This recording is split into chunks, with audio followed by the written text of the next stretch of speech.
Oi, pessoal! Hoje a gente vai embarcar numa viagem no tempo para desvendar uma história incrível. Como foi que os europeus chegaram aqui, nessas terras que hoje a gente chama de Brasil, e mais, como que uma árvore mesmo, acabou dando nome para um país inteiro. Bom, vamos nessa que a história é boa.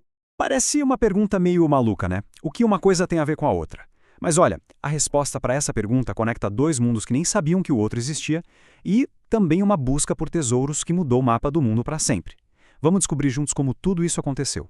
Então, para a gente começar a entender essa história, a gente precisa imaginar que existiam dois mundos completamente separados. De um lado, uma terra cheia, mas cheia mesmo, de natureza e vida. E do outro lado do oceano, uma Europa que estava doidinha atrás de sabores e cheiros de lugares bem distantes. Pois é, muito antes de se chamar Brasil, esse lugar aqui já tinha nome e já tinha muita história. Era Pindorama, que na língua tupi quer dizer Terra das Palmeiras. Só por esse nome, a gente já sente a ligação forte que os povos que viviam aqui tinham com a natureza, né?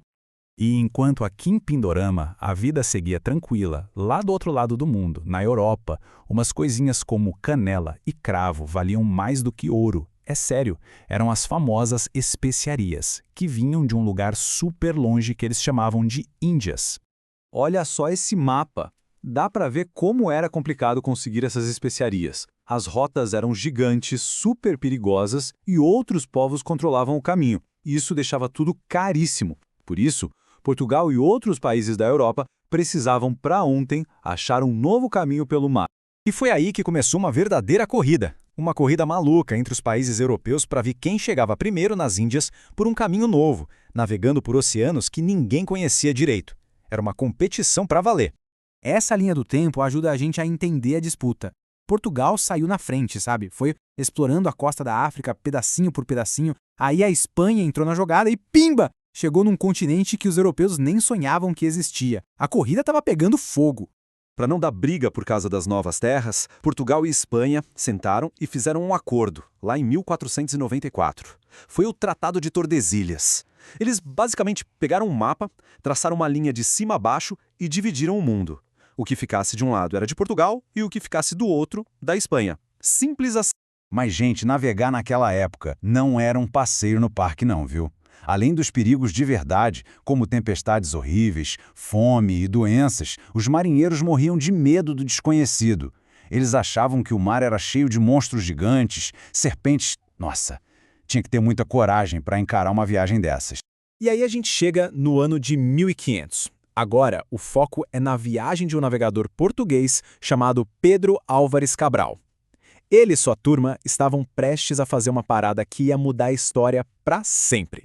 Oficialmente, a missão de Cabral era chegar nas Índias, repetindo a rota de um outro navegador, o Vasco da Gama.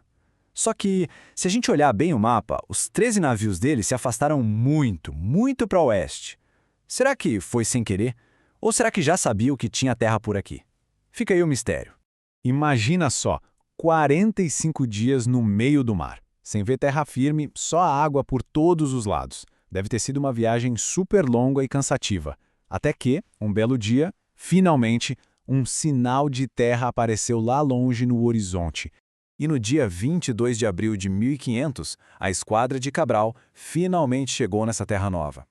Foi um momento histórico, o encontro de dois mundos que, a partir daquele dia, nunca mais seriam os mesmos. E claro que tudo isso foi anotado, né? O escrivão da frota, um cara chamado Pero Vaz de Caminha, escreveu uma carta gigante para o rei de Portugal. Ele contou tudo em detalhes, como era a terra, como eram as pessoas que eles encontraram. Essa carta é tipo a certidão de nascimento do Brasil. Logo de cara, os portugueses não acharam nem ouro nem prata, mas eles não demoraram para descobrir uma outra riqueza. Uma riqueza que ia dar uma nova cor para a Europa e, claro, um novo nome para essa terra. Eles acharam uma árvore, o pau-brasil. A madeira dessa árvore soltava uma tinta vermelha, um corante super valioso que servia para tingir tecidos de gente rica lá na Europa. E não deu outra, o pau-brasil virou o primeiro grande produto que saiu daqui. Tá, mas como eles pegavam essa madeira? Foi através de uma coisa chamada escambo, que é basicamente uma troca. Os indígenas faziam o trabalho pesado de cortar e carregar as toras. Em troca, eles recebiam dos portugueses objetos que para eles eram super novidade, como facas e machados de metal. E o comércio de pau-brasil ficou tão, mas tão grande e importante que o nome da árvore acabou pegando. A terra que antes era chamada de Terra de Veracruz, aos poucos foi virando Brasil. Pronto, tá aí a resposta da nossa pergunta lá do começo. A chegada dos portugueses, então, não foi um ponto final na história dessa terra.